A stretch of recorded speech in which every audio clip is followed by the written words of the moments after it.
Hello everyone and welcome. My name is Rachel Melito and I'm the marketing coordinator at Yale School of Management Executive Education. We hope that you're doing well and we appreciate you taking the time to join us for this introduction to Yale CIMA prep course, Investment Management Theory and Practice. This is our 8th year offering this program, and in that time we've worked with over 3,000 candidates. Today, we encourage you to listen and engage. Please don't hesitate to ask questions. This time is really for you.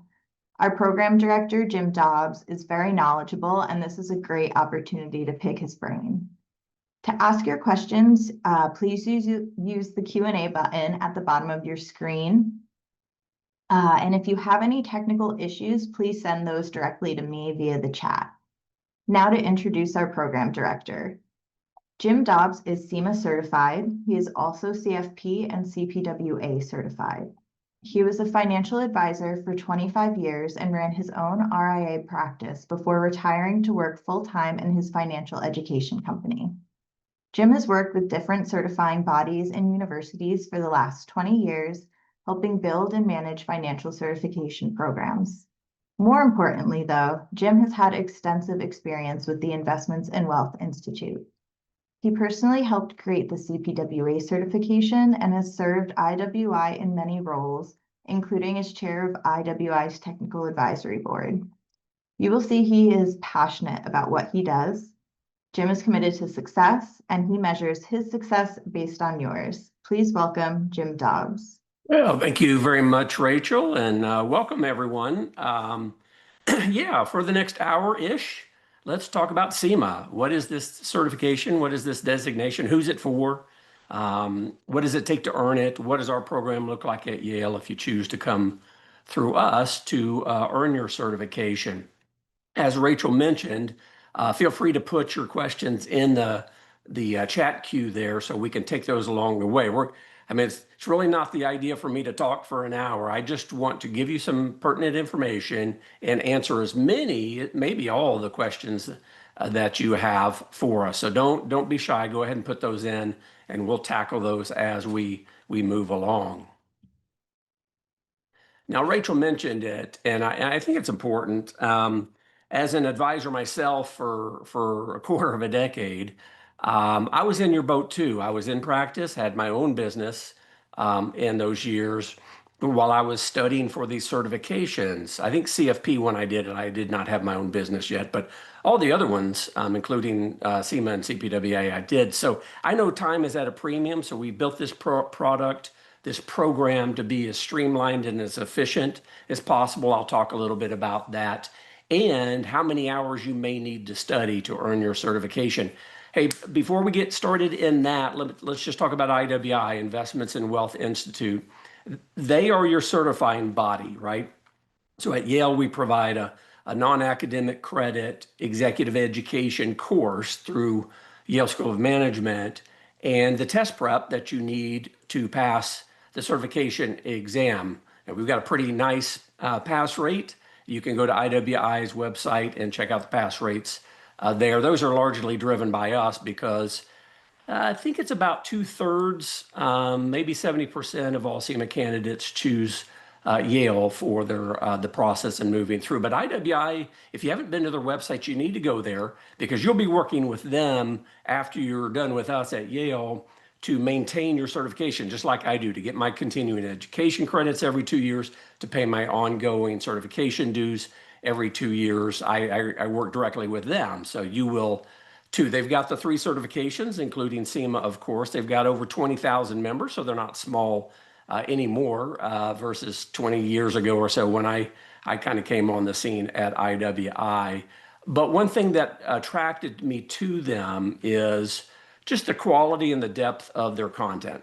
And maybe that's nice for you and maybe you don't care, but for me it was important because they went beyond most of the other certifications other than, say, CFA Institute, and we'll talk about CFA and how that's different from CIMA in just a minute, but they really went deeper in their conferences.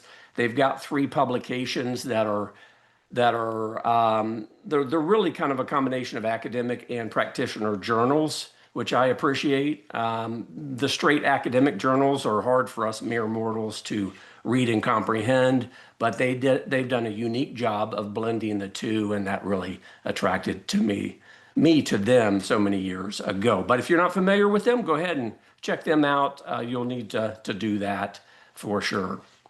All right, so CIMA, let's talk a little bit about CIMA. I think probably most of you have an idea of what CIMA is. Otherwise, you wouldn't be on this info session. But just in case, let me just give you a quick rundown. So CIMA, not counting a caveat that I'll circle back to in just a minute, I think is applicable for just about any investment professional. So investment management companies, brokerages, banks, even insurance companies where individuals are selling or servicing investment products, asset and wealth managers, financial planners, financial advisors, really just about anybody in the financial services industry that deals with making recommendations, selling or servicing products or services that are investment related, of course. I think this is a great curriculum, and I can't see how you can be successful as much as you can be without knowing most of what's in CIMA if you're in that business. Now, the caveat to that is institutional portfolio managers and securities analysts. I think those individuals need a deeper skill set. They need a deeper knowledge. They need more quantitative analytical skills. And I think really CFA is about the only designation, they call it a charter, that offers that. So if that's your route, CIMA might be a first step for you, but eventually you're going to need to go for CFA charter because that's the only program that I'm aware of, other than, say, taking an intense master's degree, to work towards the skill set you will need to be successful as a portfolio manager. Now, as a CIMA designee myself and managing money on a discretionary basis for 20 years before I retired, I didn't require, but I expected the money managers I was hiring to manage certain segments or asset classes in the portfolios that I managed. I expected them to be CFA. So it's kind of like CIMA sit on top, more client service, client facing, if you will, and making decisions on portfolios as well. And we would hire CFAs, people with that specific knowledge to manage or run the micro part of the portfolio, if you will. So hopefully that makes sense. As you can see here, a lot of great statistics on CIMA designees that come from different third-party organizations. I just pulled a couple off of IWI's website. You can go to their website to learn more about who CIMA designees are and how much do they make. How does that compare to other investment professionals who don't hold CIMA certification, etc. I think it's not just helpful for you if you're trying to figure out, like how elite, how impressive is this or not, but also for your boss or your superior. If you still need to get authorization from them to pursue this or to use it on your letterhead, for example, or to reimburse you, I think you probably want to take them to that part of the website or at least pull some of that content down to share with them. I think that will help you with your case. All right, so we'll talk a little bit about CIMA compared to a couple of other certifications, including CFA, in just a second. But I did want to just kind of walk you through the process. So no matter whether you choose Yale or another program out there, I mean, I hope you choose Yale, but only if it's a good fit for you. And that's why we do such a kind of intensive information session here, just to help you answer the questions and do your due diligence, make sure this is the right fit for you. Submit an application to IWI, not Yale, because you need to pass a background check and go through their candidate vetting process to make sure they, as your certifying body, approve you as a CIMA candidate. Now, once that happens, they say, and that takes about a week, they'll say, congratulations, Jim, you have been accepted as a CIMA candidate. You've chosen Yale. We've just passed your name and contact information to them. They will reach out to you. And then it takes us about a week at Yale to get you all set up in the Yale system and get you access to the online program that we'll talk about in just a minute. All right, so you're going to go through our program. I'm going to break down Part A and Part B in just a minute, a little teaser. Then once you get through Part B, you're going to take and hopefully pass on your first attempt. The vast majority of our candidates do the certification exam. That's the 4-hour beast. That's the 4-hour monster that you have to pass when you get done with this to earn your certification. Then once you pass that, a few days later, IWI sends you confirmation. Congratulations, Jim, you passed the certification exam. We need you to sign this licensing agreement, and then we're going to run a background check on you one more time. So that's really the process. It's not a complicated process, pretty easy to understand. All right, as I mentioned, let's go ahead and look at CIMA compared to a couple of other certifications. Now, CFP, most of you know, that one is the most known by the public out there and in our industry for that matter as well. I would say CFA is a close second in the industry, but not by the public. Public doesn't know what a CFA is. They don't know what a CIMA is. They don't know what a CPWA is. CFP is about the only one other than CPA that they know, and I suspect that will be the case for, well, as long as you and I are breathing. But in the industry, all four of these are seen as rigorous and impressive. And so I hold other certifications beyond CFP, CIMA, and CPWA. I just don't promote those. I don't make those public because they're just not that impressive. Maybe the content was helpful and I enjoyed the course, but it just really wasn't that rigorous and that impressive. So to avoid confusing my clients and my prospects back in the day, I would just stick to the big ones. But CFP, as the name would imply, Certified Financial Planner, that includes really anything and everything financial planning, financial services. So whether you're serving people in debt who have no money to invest with you, they just need insurance, for example, or they need very basic level of services, all the way to high net worths. That being said, CFP doesn't specialize, the content does not specialize in those of you serving high net worths. That's why we created CPWA. I was part of that committee 15 years ago, maybe 17 something years ago, that created CPWA because we were all CFPs, and it was like, hey, we need something deeper in certain areas for our 5, 10, 20, $50 million clients.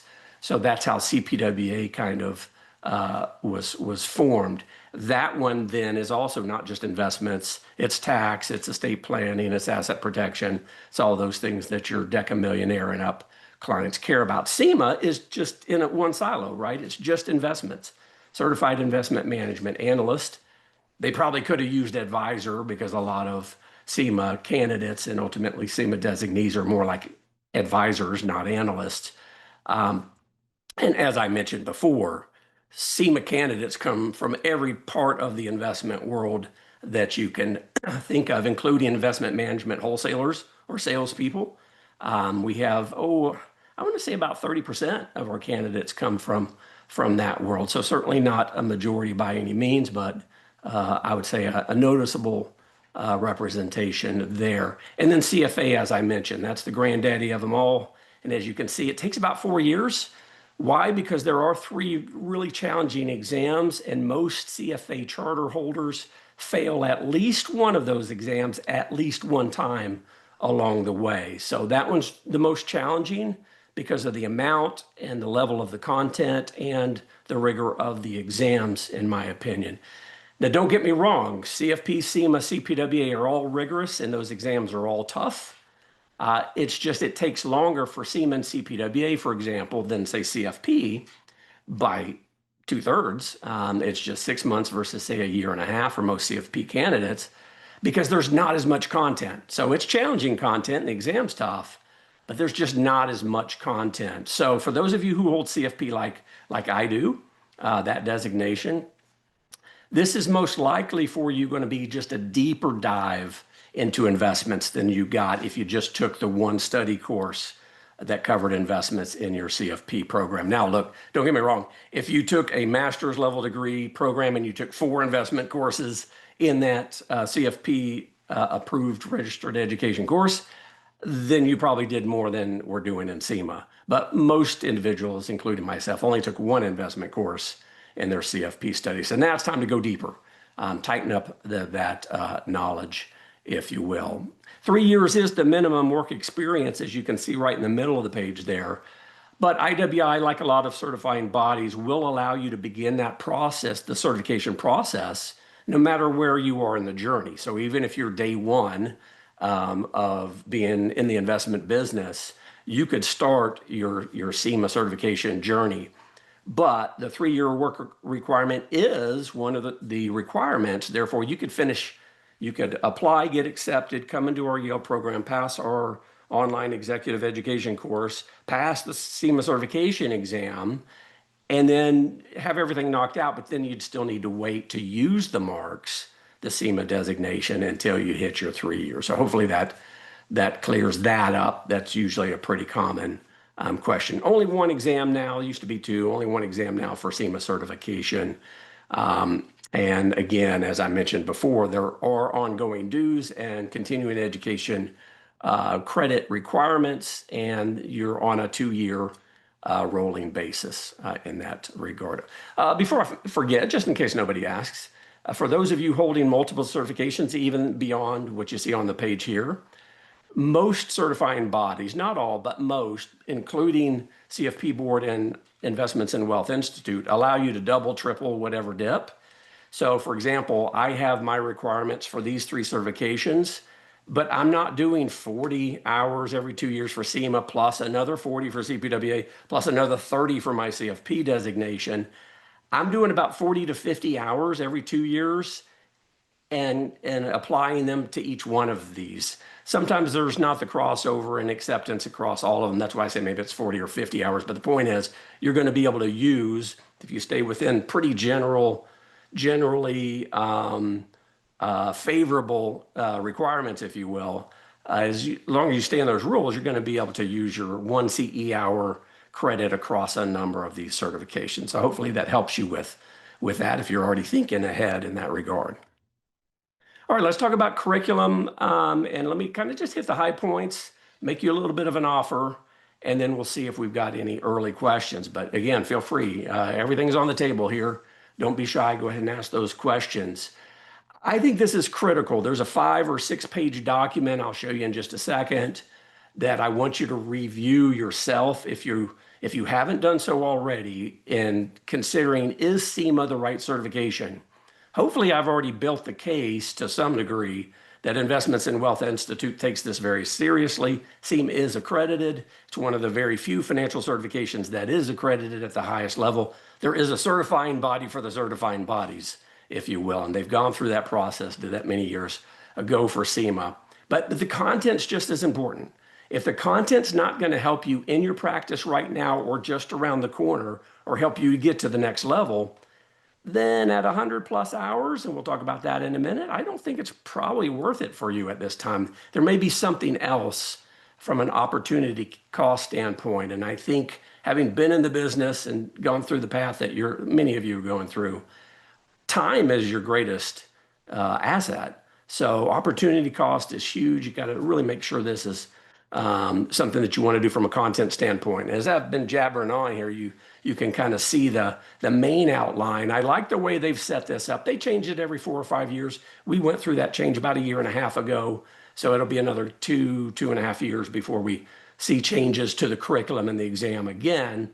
That being said, they start with fundamentals. So it's a little bit of a business school review, if you will. Although I know some candidates didn't take any finance or investment courses in college or even after college, but a little bit of a review, statistics, a little bit of algebra, time value of money, those kinds of things. We are going to do some review of basic economics and how those impact financial markets. And then we're going to actually walk through a little bit of the history of financial markets, global markets, think stocks, bonds, other major asset class, real estate, and then think ways to compare not just returns over time in different markets, but risk. We're going to keep that simple in that bucket and just use standard deviation. And then correlations, I think very, very important, because we have seen an evolution of the correlations of major asset classes around the world. In my 30-something years of experience, it's definitely a different correlation pattern than it was, say, 25 years ago, in my opinion. So we want to take a look at that. Number 2 is investments. Well, that's not very creatively labeled, is it? So that is really more like a securities series review. So when when you took the 7 or the 6 and then your blue sky laws exams, it's a bit of a review of that. So stocks, bonds, vehicle structures, constraints, benefits, those kinds of things. So it's a bit administrative in that regard, but we are going to go through alternative investments, including real assets, do a little bit of options and futures. If any of you have taken any of those options and futures exams like I did back in the day, this isn't going to be anywhere near close to that. This is going to be a cursory review of things like that. If for no other reason, if you look on the detailed content outline on the next page, or if you already have it in front of you, you'll see only a couple percentage points of the whole exam. So in other words, 2 questions on your exam regarding options and futures, three at the most. Okay, so then we get into the fun stuff. Domain 3, I would call it section 3, but IWI calls it domain 3 for whatever reason. And it's portfolio theory and behavioral finance. And I love the way that years ago they mixed the two together. Don't get me wrong, I do think modern portfolio theory, the CAPM, mean variance optimization, at least in theory, and the benefits of doing that kind of analysis, I think that's all very, very important, but it's foundational. In my 27 years of managing money, I don't think I knew of anybody ever that, or at least didn't run across anybody, that admitted to using MPT as the basis for how they managed money. Like that's how they did it. But it's a foundational and that we need to understand that. And then all these theories and methodologies we're going to go to it later on in domain 3 build on MPT in one way or another, or they take a weakness or shortcoming of what they thought came out of MPT, and then they try to exploit that. So we're going to go through all of that in domain 3. Domain 4 is just mostly math. It's measuring risk, performance, risk-adjusted performance, those kinds of things. But let me say this on math. Unlike any of your friends or colleagues that took CIMA certification exam, let's say at least 10 years ago, but certainly 20 years ago, there's not nearly as much math on the CIMA certification exam as there used to be. When I took it, I don't know, 15 years ago or something maybe, I would say about 40%. So not half, but pretty close to half the exam was based on computations, calculations, formulas, that kind of thing. I would say it's closer to 10 or 15%. I would say it's almost been cut in half in the last 10 to 15 years, let's say. Now, that doesn't mean you don't need to be strong in that. We're going to work you over pretty good in that. I want you to get all those questions right. So we got a fair amount of content still left in the program, even though we've taken some of it out. I want that to be a strength for you, not only on the certification exam, but in your practice. And then finally, domain 5, we're just going to bring it all together. There is some new content, like how do you build a good IPS or investment policy statement? How do you work with your clients in ways that are meaningful and help them through some of those behavioral challenges they may have? So, but it's really about implementation and how you bring everything together. All right, and here's that offer that I mentioned. If you don't have, this might be the old one at 5 pages. I think the new one may be 6. But anyway, if you don't have a copy of this, shoot me an email. You can go to our website or you can go to IWI's website and pull this down as well. But you need to go through this. If you're still like, not sure if CIMA is right for me, if you spend 10 or 15 minutes going through every single line item, and you should, on this particular detailed content outline, your intuition should be yelling at you pretty strong by the time you get to the end. Yep, this, from a content standpoint, this is right on the money. This is stuff I need to get better at. This is going to help me in practice. This might help me turn the corner. Certainly going to help me with prospects and clients, but this is what I need at this point in time. Or if you're like, I don't know, maybe half of it is applicable or interesting to me. If that's the case, I wouldn't do it. I think there's other opportunities for you with everything pulling at your attention that maybe CIMA is not right for you at this point. Maybe the content's just not a good enough fit. All right, I'm going to not try to scare you, but I'm going to have you look at the formula sheet while we stop and see if we've got any early questions, Rachel. No questions yet, Jim. All right, let's plow ahead. Okay, formula sheet. So you can see it here. It's a little daunting if you haven't seen these formulas before. But as I mentioned, first and maybe foremost, they just don't test on it as much as they used to. Out of 100 plus scored items, I'm guessing you're going to get 10 or 15 that are hardcore math related, coming out of this page and that page, the formula sheet, the 2-page formula sheet will be available on your exam, so you don't need to memorize any of this. But what we're going to do in the test prep section of our program is we're going to walk you through every single one of these.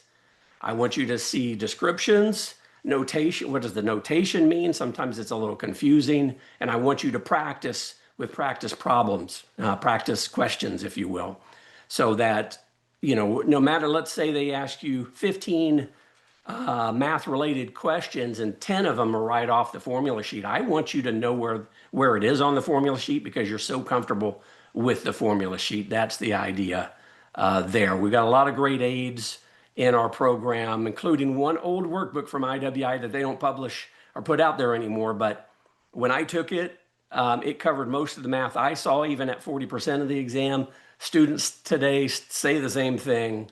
If you know what's in that workbook, you should be able to handle any question they throw at you on this exam. So just wanted to tackle the math on this exam real quickly there for you. All right, I think maybe we got a question. Rachel, if you'll check on that. And on program goals and objectives, I think this is important. I think anytime you're looking at putting this kind of time and effort into earning, passing a course or earning a certification, you want to know what the provider is trying to do. Now, as I mentioned before, we're offering the Registered Education CIMA course that IWI has approved to meet their education standard, and we're providing you test prep, so you don't need anybody else's test prep, you just need ours, and I would just focus on our content. But what we're trying to do bigger picture is cover all of those 500 plus topics in that detailed content outline, that multicolored PDF I just showed you with the exam weightings. Again, just shoot me an email, jim.dobbs@yale.edu. I'll be happy to send you a copy of that if you don't already have it. So we want to cover all of those. Now, we're not going to cover all of them at the course level. That's part A. We're not going to cover all of them although we're going to cover most of them in really good depth. We're going to cover all of them, at least in a cursory way, in the test prep. But the education course is designed really just to get your legs under you. Take a course, traditional lecture, but instead of being in New Haven in a classroom like we do, we all went down to the Yale studio and we recorded our lectures there, so you will have those on demand. So in your first 30 to 40 hours with us, you're just passing the course, watching a bunch of videos, just like if you were sitting in the classroom with us, and passing some short tests that you can take as many times as you need to.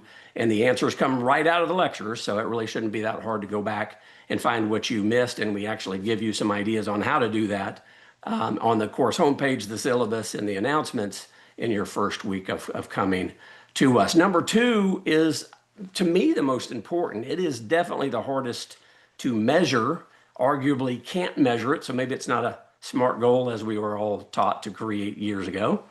That being said, it's the most important, and that is help you develop knowledge, skills, tools, resources that are going to help you get to the next place in your career or your job. And how do we know if we're succeeding? You're going to call us and tell us. You're going to email and tell us.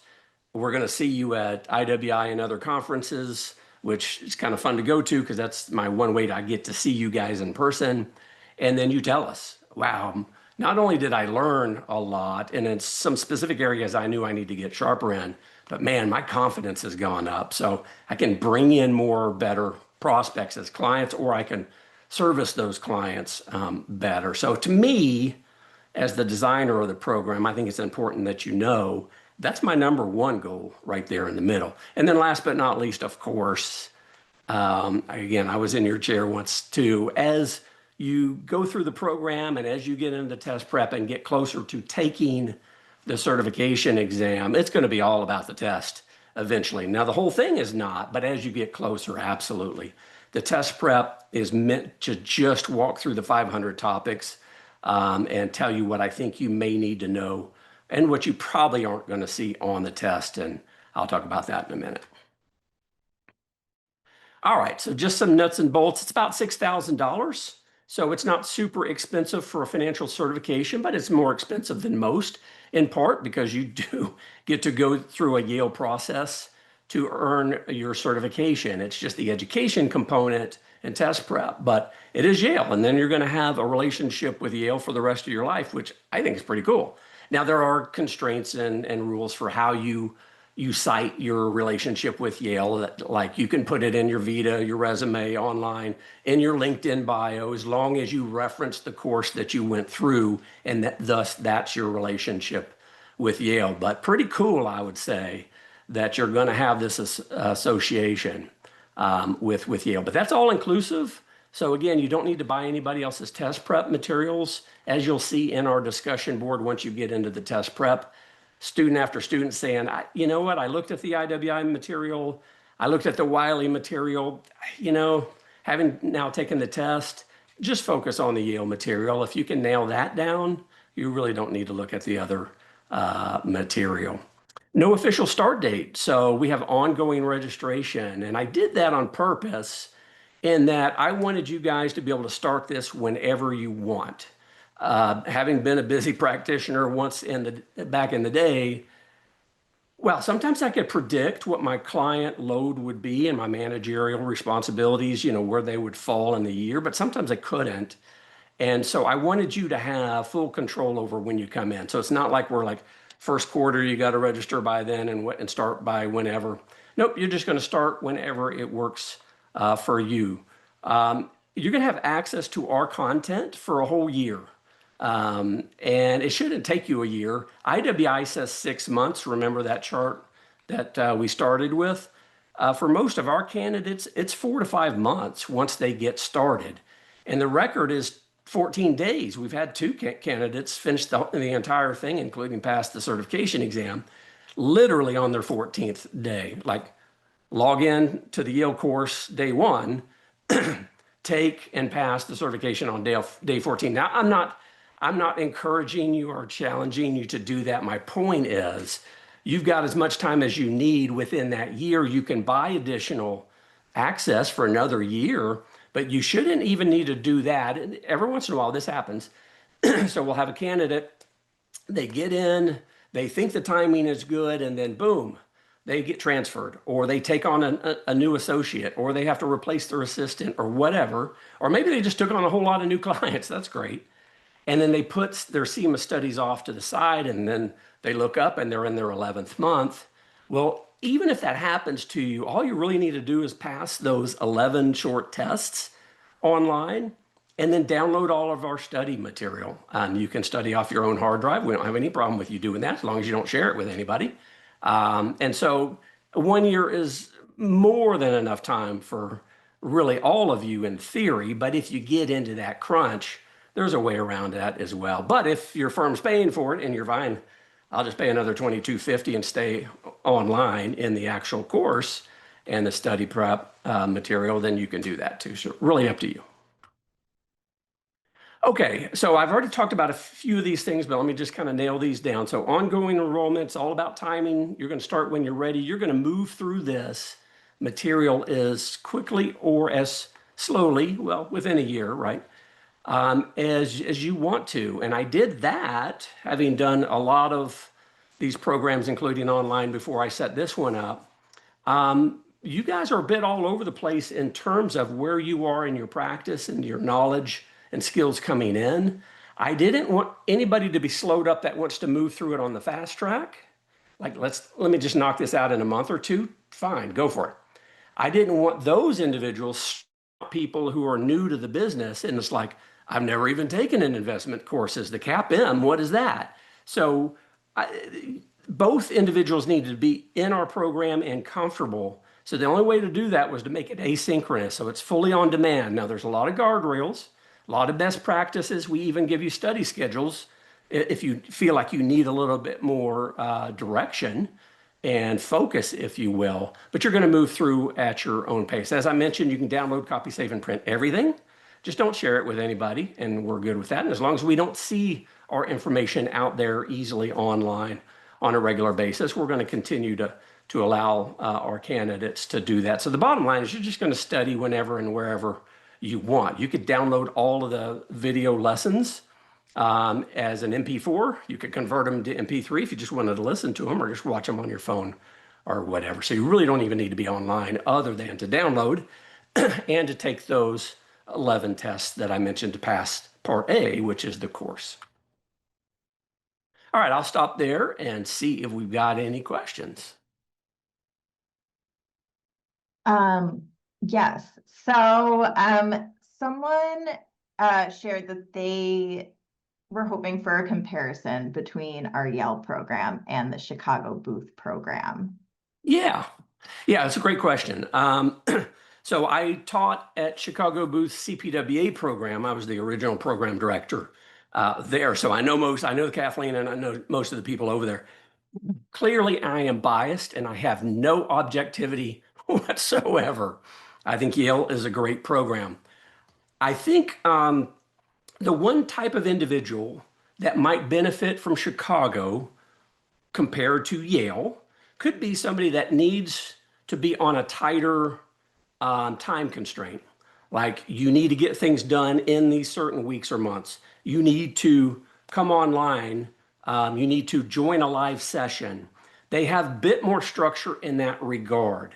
Now that can be not as good if you really want to study at your own pace and knock this out, as quickly, I suppose. But for somebody that needs a bit more restraints, that's not the right word, constraints, and scheduling, that could be better. That being said, I feel great about the pass rates on this exam. I can't tell you the specifics. None of us are allowed to do that.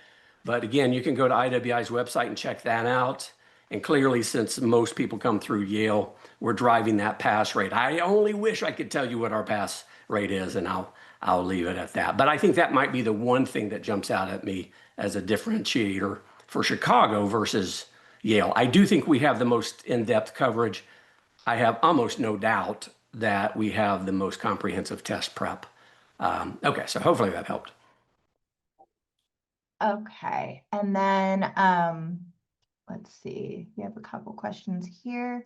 To confirm, there is no live review, correct? What resources do we have if we have questions along the way in the Yeah, good question. So I'll tackle the last part of that in just a minute.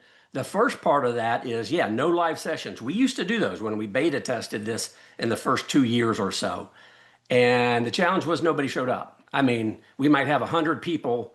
Well, we have about 400 to 500 people in our program at any given time right now. But in the old days, we might have 100 people and like 7 people would show up to live sessions. Either I was doing those or one of our other professors or instructors. So we learned pretty quickly through feedback. Well, we probably didn't need 2 years to learn that, but we wanted to give it a shot anyway. Yeah, the vast majority of people don't want it to be live, like I've got to come at a certain time. They want to watch it on their own schedule. So that's we quickly moved to that structure. But there is a way to get your questions answered, and I'll talk about that. I'm going to tease you a little bit. I'm going to talk about that in just a minute. Okay, we have 2 more questions. First one, how does the CIMA exam compare to the CFA level 1 exam? Yeah, I would say it's probably not as challenging. In the old days, I would have said, no, I think it might have been. Now, it could just be because I'm familiar with it now and I've been teaching in it for as many years as I can remember. But the pass rates also speak for themselves. Pass rates right now are 70 to 80% on CIMA certification exam. Well, they're nowhere near that on CFA level 1. Now, just a few years ago, pass rates for CIMA certification exam were in the 50s across the board. And we still drove that pass rate, and I like where we were relative to everybody else in that regard. But right now, that's why I say I think there's been a shift, and I don't think it's as challenging as CFA level 1. Now, I will say this. We do have individuals in our course and our program that are thinking about CFA. They may move in that direction. Again, I think that's a wonderful path to go down if you want to be an institutional portfolio manager, right? Manage a multi-billion-dollar fund at Merrill or Vanguard or Fidelity or whomever, BlackRock, or be a securities analyst on your way to becoming a portfolio manager. But I don't think for most of the other investment advisors, managers, professionals out there, they don't need nearly that amount of qualitative focus. So I'm glad that it covers a lot more material, CFA level 1 even, than CIMA. And I'm glad that it's a much more challenging exam over there on CFA. Hopefully that helps. Okay, and then finally, what kind of materials are provided? Textbooks, videos, practice problems, etc. Yep, hang tight on that one. We're going to get there in just a couple of minutes, but good question. So keep those questions coming. At least I know what you're thinking when you ask those questions, and I can make sure that we hit those.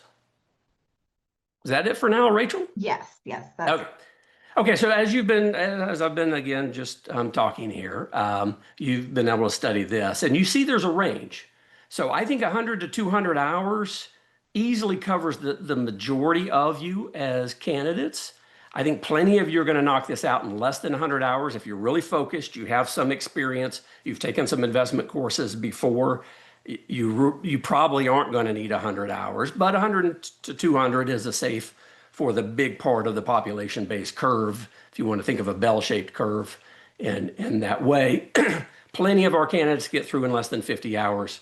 But some others, especially newbies, maybe you've never taken anything other than the Series 7 exam. Maybe you haven't even taken that yet because you're so new to this business. Well, then I think it's going to take you hundreds of hours, not 100 to 200. If this is the first time you're seeing this, how would you know that?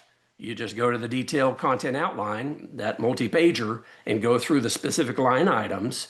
And am I familiar with that? Have I ever seen this before? That's going to give you a pretty good idea on how comfortable you are with some of this content. So it really depends on you, knowledge, study habits, test taking skills, etc. That's another reason that we don't create cohorts per se, and we don't have timing like some other programs, because I've got people in this program that are 20-year veterans that could probably take the test and pass it tomorrow, although they still need to go through certain hurdles to get there. And then I have people that have never taken a single investment exam or course before.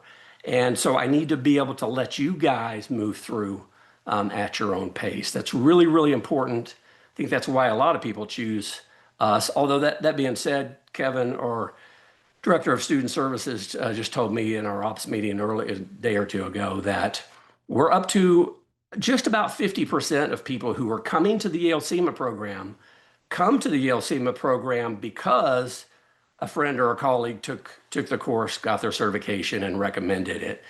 So it's not like they even found it through IWI's website or some other way. It's just word of mouth. So I think look, we're not perfect. Sometimes we're guilty of trying to be, and I got to make sure we don't spend too much time on that, right? It's very, very solid. As you'll see in a minute, not only the pass rates are high, but the student scores are high, survey scores are high as well. All right, now to that question that you had, a great question about, well, what kind of content do you have? This is very, very important. So we use Canvas. I think it's a wonderful platform. It's really super solid and stable, very important in an LMS, learning management system. That's your online course platform, if you will. We have the part A and the part B. Remember, I mentioned a couple of times before, the education course that's required by IWI. The only people that can get out of that, I think, still are CFA charter holders. Now, it's very rare that a CFA charter holder would come back around and say, now I want to get my CIMA as well. But they could bypass the course. Nobody else can. You've got to take a registered education course. We have one, and Chicago Booth has one. So you're going to have to take an education course. We use the video lessons. As I mentioned, they're on demand. You don't show up on a Tuesday night or whatever and join us live. You're literally just going to watch those as you go through all the different sections, and you're going to take a short test after those. They're not proctored, they're online. I'm not going to say they're easy, but they're certainly not advanced. They're not difficult. They're just meant to make sure that you're paying attention and you're building your learning foundation in the core concepts and applications that we teach in those lecture videos. Shouldn't take you any more than 30 to 40 hours to pass the course. So it may take you 25 hours, give or take, to watch, maybe 30 at the outside if you're watching some of them multiple times. You don't need to be thinking about the certification exam in the education course. I did that with a specific pedagogy in mind. I want you to think about content, not a test, when you're doing the course. really lay a solid foundation. That way, when you come to me in the test prep, which is part B on the next slide, you've got the foundation covered. Now you're ready to get into the weeds on, well, what have they been testing and all of that. We do, in addition to those videos, we have about a 2,500 page library that I have created, including has my textbook from Wiley that I put together years ago. But that's not a main part of the course. I wanted to have it in there in 2 other texts as well, and you can download those for free. Well, they're part of your course as a PDF if you want those. I've got a highlighted version, which is a little more specific to the test, and an unhighlighted version because that is not a test prep book. They asked me to develop that, the board at IWI years ago, and said, we want a graduate level text book, not a test prep book. We need a textbook because we don't have one. So that's what I created. So for those of you who are a little bit more, inclined to read, then we have that for you. But the video lessons are going to do most of it for you. And as you'll see in the course, both in part A and B, if you want a deeper dive, if you want a more thorough explanation than you probably saw in a video or a summary here or there, or the application exercises, then just go to the textbook. So that's your primary resource there. Once you pass the 11 course tests, then you've earned your Yale certificate. We're going to send you an email. Congratulations, Jim, you passed the Yale executive course. Again, not for academic credit, not part of a degree program. And then we're going to send your name to IWI and say, hey, Jim has passed the course. He is eligible now to schedule the exam. You're not ready to take it because you need to go through all of this. This is more content, and you're going to spend most of your time with us here. So remember I said 100 to 200 hours? Well, if you spend 30 to 40 hours in the test, you're going to spend 60, 70, maybe over 100 hours in the test prep getting ready for a pretty challenging exam. As I mentioned, we do give you test prep schedules if you want them. Most of our candidates say, yeah, I started with like the 60-day schedule, and then I either sped up because I saw that a lot of this is actually review for me, or I slowed it down because I needed to be a bit more methodical, because you always kept saying in the test prep directions, don't skim over things, don't just highlight, you need to be an active learner, et cetera, et cetera. So we've got those for you if you need them. More videos in all the 20 content sections. And that's really just me walking through the detailed content list and telling you what I have found from the students, from the candidates over the last year on what they are testing most, what they're hardly testing at all, and where are all the things in the middle. So it's color-coded, those slides in my video, really just meant to keep this from being a 500-hour exercise for most of you, because there's 500 topics. And if you thought that they might test you on everything, this would just take forever. So it's really meant to help you with efficiency. I don't think anybody else does anything like that. Over 1,500 test prep slides. And those are meant in those 20 sections, not 1,500 for each section. That's over all of the 20 sections.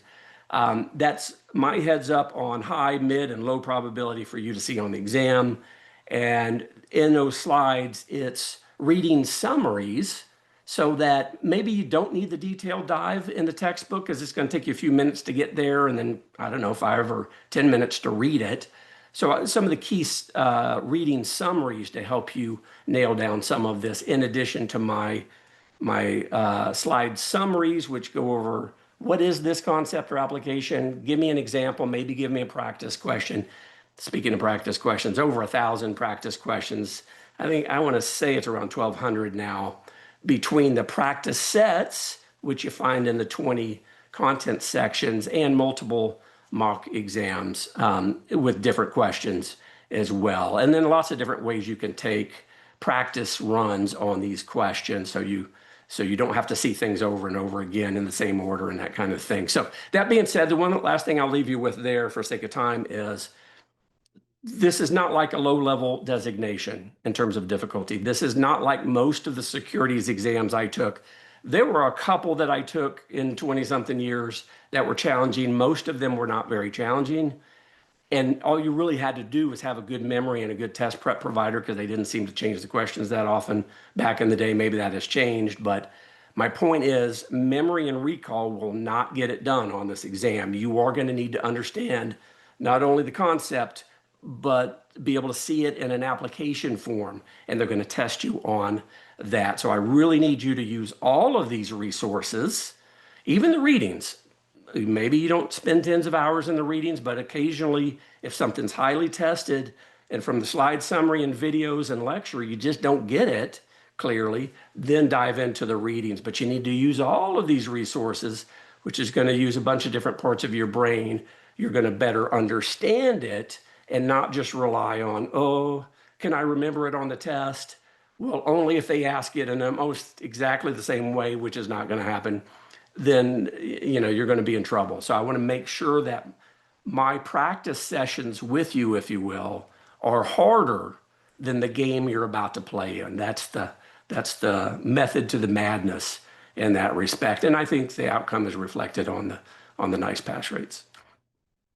Okay, let's talk nuts and bolts on the CERT exam. If you haven't already looked at this on IWI's website, 120 multiple choice questions, 110 scored. So you're going to have 4 hours. A common question is that enough time? Clearly the answer, and I don't mean to be short about it or rude about it, but it depends on your preparation. So like if you're borderline or, not going to pass this exam, you're going to find the 4 hours is not enough. I'm being Captain Obvious here.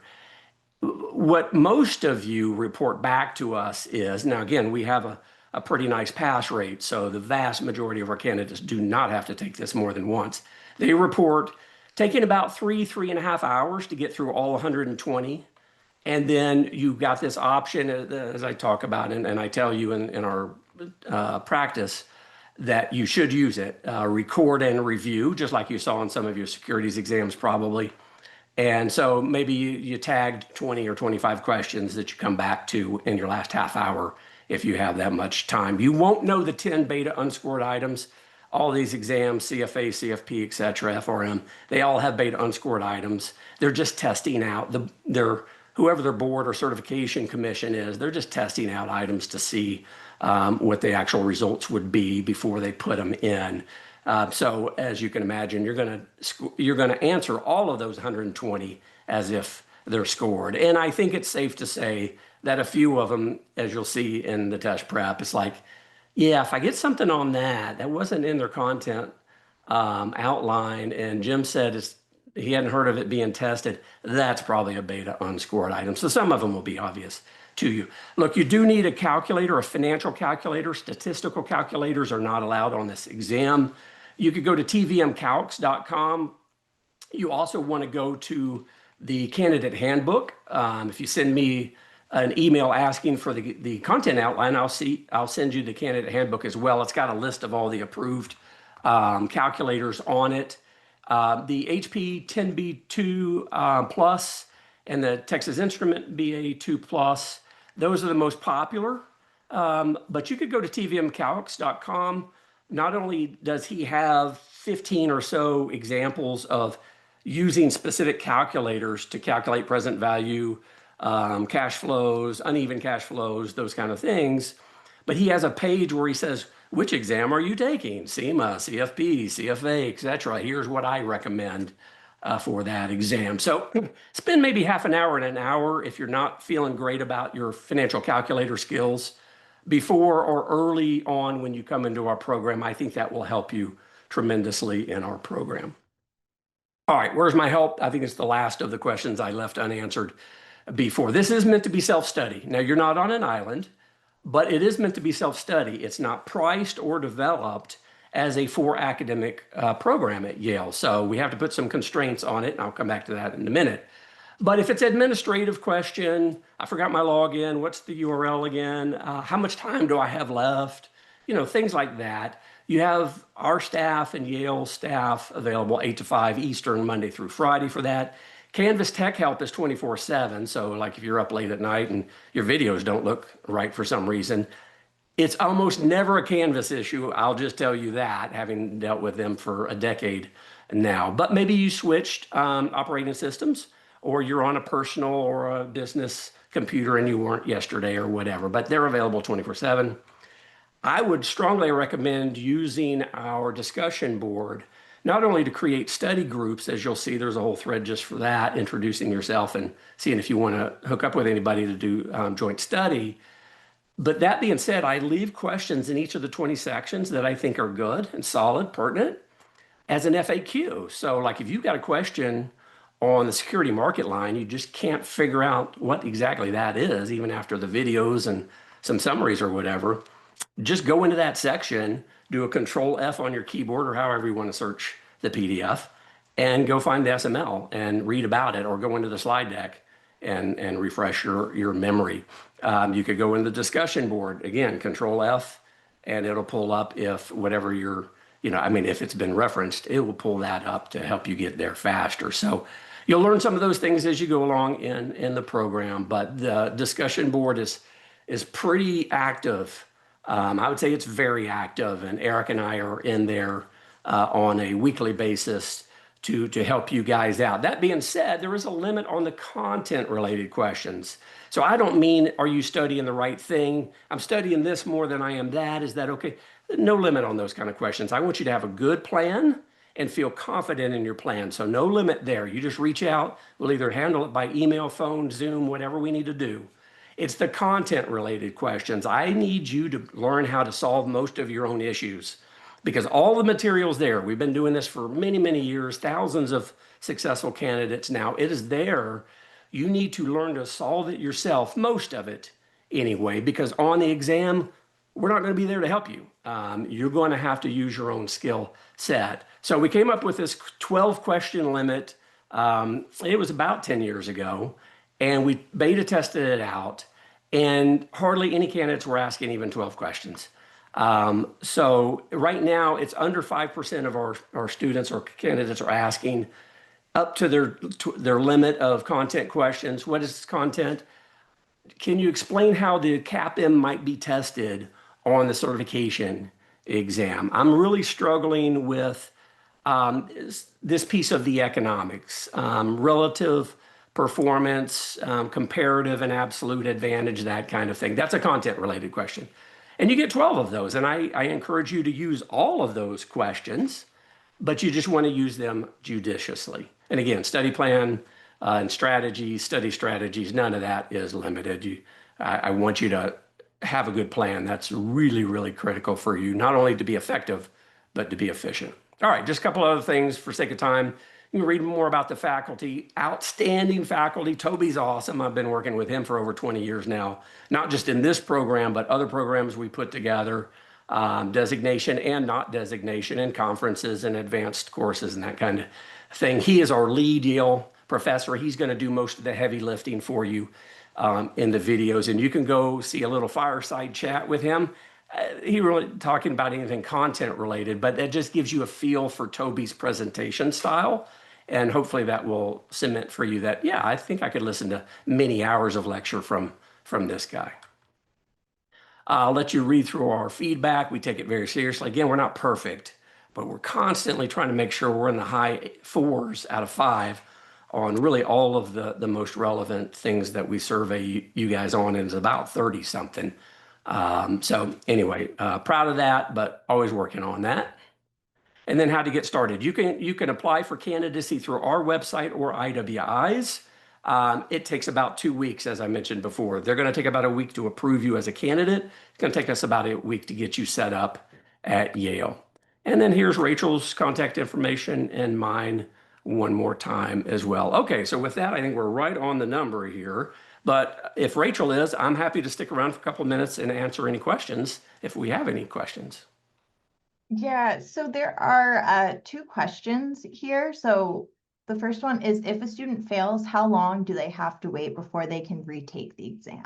Yeah, good question. 30 days most of the time.